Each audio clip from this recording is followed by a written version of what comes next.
Sweet, I love that sound. And just for that, I'm gonna shoot a 2-liter right here. And a bowling pin. Yeah. Oh, let's see, there's a container of water. That was 6 shots, so I should be empty, unless I have a magical Ruger here. Hickok 45, bringing you the standard Ruger Super Blackhawk 44 Magnum, okay? We're gonna shoot it some, talk about it a little bit, tell some lies about it. We've done the, I guess the Super Blackhawk in, unload it here, it's kind of weird, you don't have to cock the hammer, the Ruger. In it was called the Hunter, I think it was stainless Hunter, someone lent us a couple, 3 years ago. But I've never done the standard Super Blackhawk, and this is the new model, and a 44 Magnum. Just have not done this specific firearm. All right, so I thought, okay, so 44 Magnum. Give you a little history here too. This is the first 44 Magnum I ever owned. This, well, not this one, but this revolver, the Super Blackhawk. Unfluted cylinder, which is what you get with the new model Super Blackhawk 44 Magnum, and that's one of the distinguishing features. Back in 73, 74, I wanted a Model 29. I wanted this gun so badly, couldn't find one at any price for so long, and I finally compromised, and I found one of these. I just had to have a 44 Magnum, and I traded my Model 19 Smith & Wesson for it. I could kick myself, but I got it, and I shot it a lot for, I don't know, a year or two, and then I traded or sold it or something because I had a Model 29, which I actually like better to this day. So this is a classic too in a lot of ways. It's been around a long time, at least the Blackhawks and the Super Blackhawks, the 44 Magnum that Ruger has made for a long time. In fact, they came out with a 44 Magnum in the Blackhawk about the same time Smith & Wesson did. They was like maybe a year later, or it was right around the same time, 55, 56. So they've had the 44 Magnum for a long time, and of course at a better price. Dirty Harry didn't use this one in the movie, so it didn't go crazy price-wise back in the early 70s.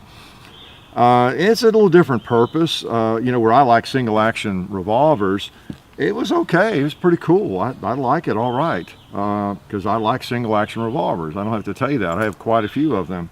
They're mostly like this, which is different from the Rugers, but I like single actions.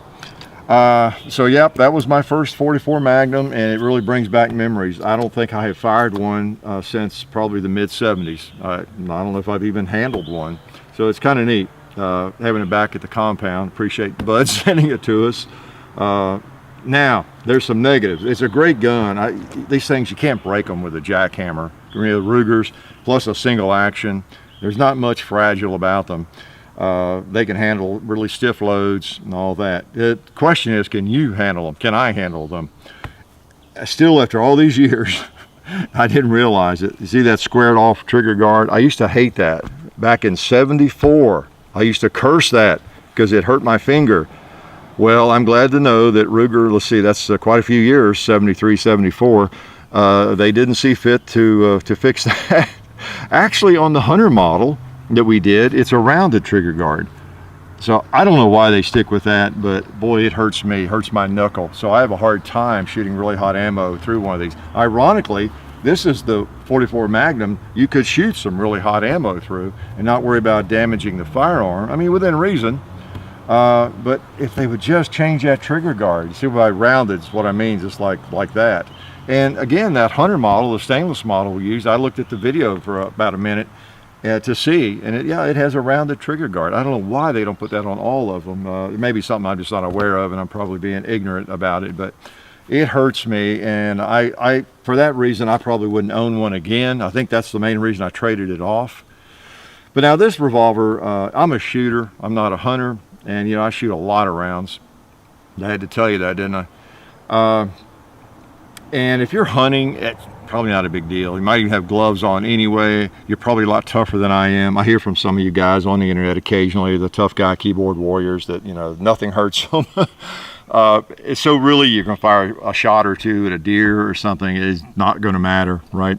But if you just go out and shoot a lot, that might catch you on the knuckle too. Let me put a few more rounds in. Let me go ahead and put some of these barn burners in here.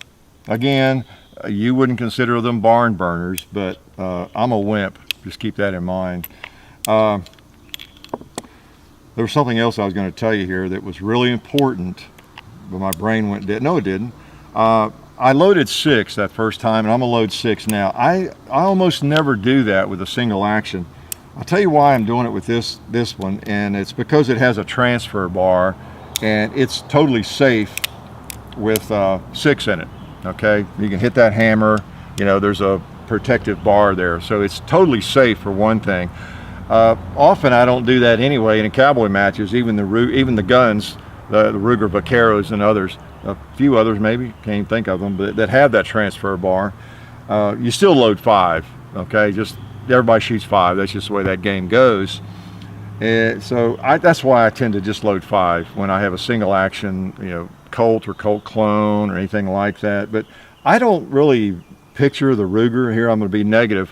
This to me is not really a cowboy gun as much anyway. It's kind of a modern single action hunting revolver. All right, and that's the way I look at it. So there's no way I would confuse it with a Western Peacemaker or anything like that. It's just a different sort of animal, just like the Chiappa Rhino is a different sort of animal when it comes to revolvers. This really is too, with that mechanism the way it is and the way it's made. We'll talk a little bit more about that in comparison with the Colt over there. All right, we got some hot rounds. Why don't we take care of that watermelon just right away? All right. Sometimes I think one-handed it doesn't hurt as much, so let's try it. This ought to blow it. I hope you got your ears on, John. Yeah, it did blow it. Let's do a little pot smoking after that. All right, that's a big pot. This is a big gun, though. Oh, just went right through it. Oh, man. I wonder if I'll go through this paper. I'll put a couple on the paper. How's that? We want to make sure we have nice, powerful rounds to go through that paper. I think I have another one. Wow. I might have another one. Did he fire 5 or did he fire 6? Now let's just test his flinch. I know that's 6. You notice the other difference with this modern system that Ruger uses is the cylinder turns without cocking the hammer. See, so it really is a different sort of animal. So I don't feel like I'm betraying my my safety ethics when I put 6 in one of these. You know, with the Colt or a Colt clone or one like it, the cylinder doesn't turn when you open the loading gate. And that's the main reason I had this out here. I did want, as part of this, I want to give you a brief comparison. The old action, so you got to have that hammer at half cock. And then again, as I've covered many times, whenever you cock a Colt or Colt clone, you don't, it never comes back forward except from the full rearward position. Okay, that's one way to say it. All right, if you half cock it and you're messing with it, loading, unloading, you don't just put the hammer back down, you bring it all the way back and then down. And then you're not likely to have any problems with the action. It's more fragile than a Ruger in that regard. Although I just rarely ever have any trouble with springs or anything with them, and I shoot several of them all the time.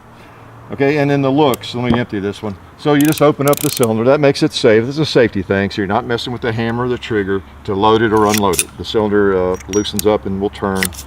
So, and then you got that hammer block, so it is a safer single action. All safety though ultimately resides between your ears, right? That's the main safety factor. So you see that, you close it up and then it locks up and it's ready to go. Okay, there's no like half cock there where you freeze up the cylinder or anything like that. And you notice it works in the humidity because again, it's another one of those 95-degree days and hit humidity to match. That's why sweat's pouring off.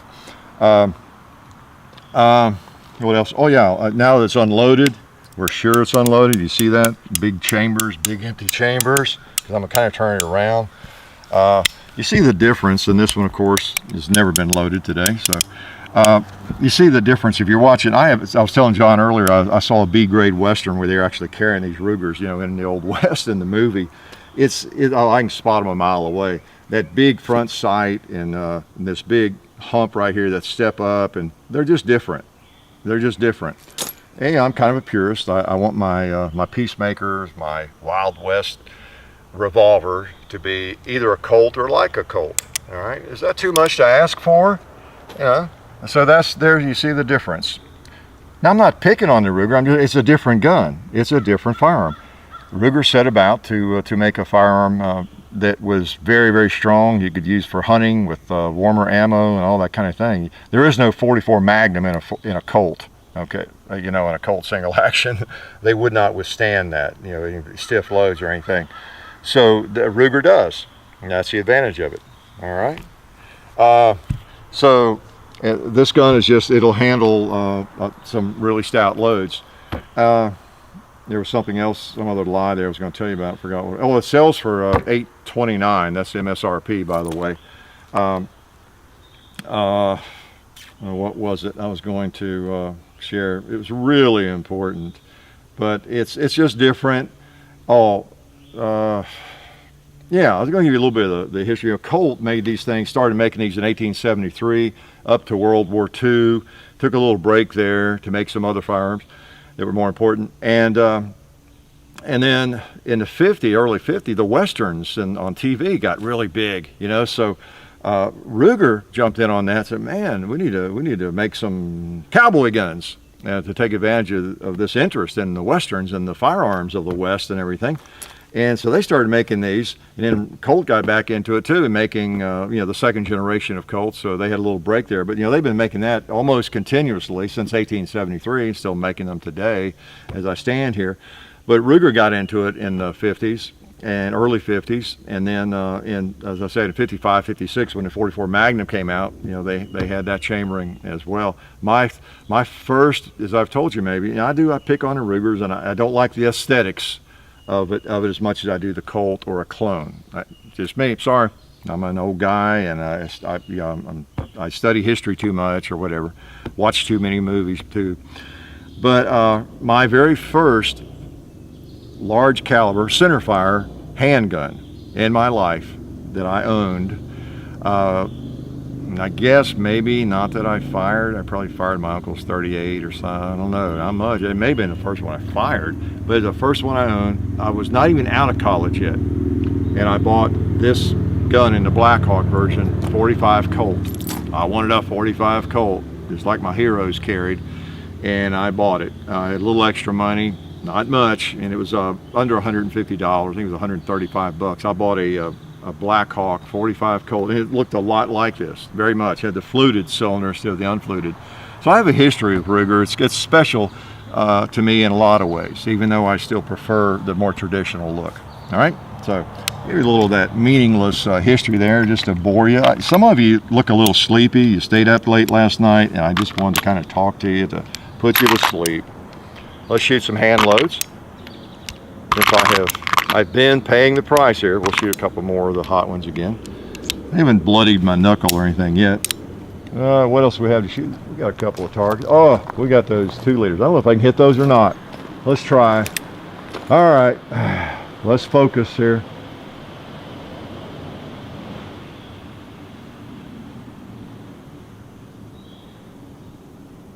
Oh, thank you.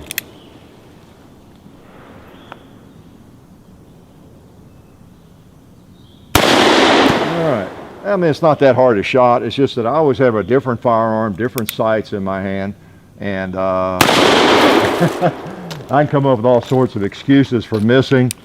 I'm gonna shoot this guy left-handed just because I don't like him. I want to show off and make him think he's a wimp. Oh, just for that he drenched my leg. All right, let's see if I can hit the tombstone this way. Boom! Ouch! All right. Did he fire 5 or did he fire 6? Try the cowboy. All right, dead center. Let's put another one there. Oh, let's don't say we did. Okay. One more round of hot ones. I'll let you get to dinner. Because I know you're sweating too. I'm glad you came out to watch, but I know some of you aren't used to this heat and humidity like I am. And you know, it's hard on you. So we'll shoot about 6 more and let it go. And see if I can think of anything here I didn't lie about for you. Yeah, like I say, I really wish I had a rounded trigger guard.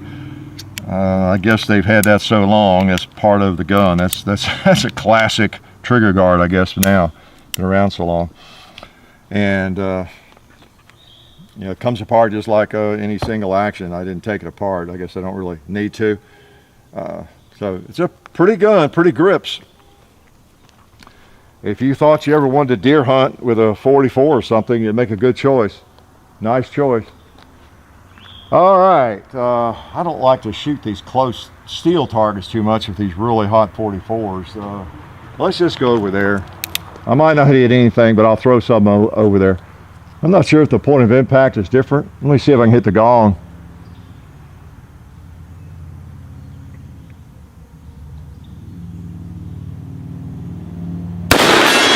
All right, boy, it rocked it. I saw it swing. Let's try a ram.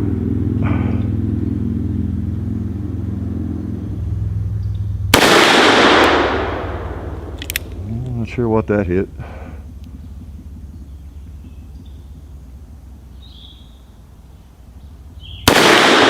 Ouch. All right, I think I must be going low.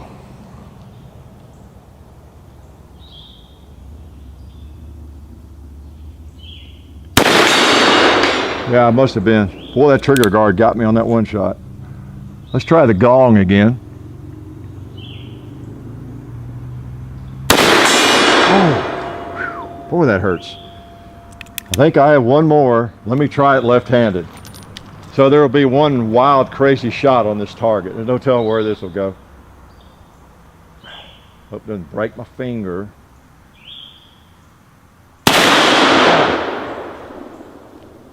Oh my gosh, did that go in the black? I can't believe it. No, it went up there. Right above the word Blackhawk. I see it now. Okay. Let's see, did he fire 5 or did he fire 6? I hope he fired 6. Please, please. Yeah, good. Oh, I exaggerated a little bit, but it really, oh boy, right on the bone. That's the thing on the knuckle. So that's a, that bothers me. Let me unload it, you know. So I'm not swinging around. Well, it's not loaded, but even with empty cases in it. Okay. These 44s expand a little more than the 45. There we go. You can just feel the quality. You can tell that's got a nice action on it. And it's well made. And will withstand, you know, really hot rounds. Like I say, they're not too cheap, but then what firearms are anymore, over 8, I probably could get it for less than 800. I don't know, it just depends. But that's the MSRP, around 8, even a little more. Very strong, reliable, durable revolver. Many of you have these. There's all sorts of versions of these. You got the early, you know, you got the flat top models, the Blackhawk, the old action Blackhawk, then the new action Blackhawk. Because the early actions, the 45 I was telling you about, and the Blackhawk, it had the same type of action that Colt has. You half cocked it, you know, and then loaded it and freed the cylinder, just like a Colt clone. I mean, it looked like this more, but it didn't have the transfer bar or any of that. You half cocked it to load it and unload it. Okay. Then Ruger changed all that around 1970, I think, in that area, somewhere along in there. I'm not sure what year it was.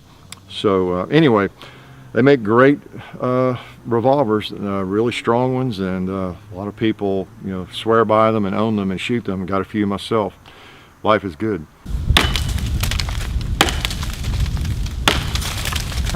Oh, well, since I'm still here, let me take this moment to thank SDI, the Sonoran Desert Institute, for their support of the channel. We appreciate, you know, their help. SDI is a place where you can get certified in gunsmithing. You can even get an associate's degree in firearms technology and work in various areas of the firearms field. Might be appealing to you. They work a lot with veterans, and just a pretty cool place. So check out the link, sdi.edu. The link is in the description of most videos, almost all videos for the last 6 months or more. So check that out. Also, while I have you, since I'm still here, be sure to check the links in all the descriptions, because we're on Full 30 now also with all the videos. So there's a link in the descriptions to Full 30, as well as, of course, our sponsors, SDI, budsgunshop.com, Federal Premium. So all the good information is there, as well as keep in mind that on Hickok 45 and Son, we have quite a few videos over there. John's doing the gun culture radio show over there. Check it out if you haven't done that yet. Our Facebook page, the Hickok 45 Facebook, the Hickok 45 and Son Facebook page. That's where we try to stay in touch with you and give you a little extra information. Even post pictures and a little video occasionally, just whatever. Mainly just a way to keep up with you all and provide some more information. We're not really Facebookers, but it's a pretty good system for that, even though most of us are not in love with Facebook, right? So check all that out, and you really had better check it out, because I might just have to come to your house and have a chat with you if you don't. And I expect to have coffee and donuts ready when I get there.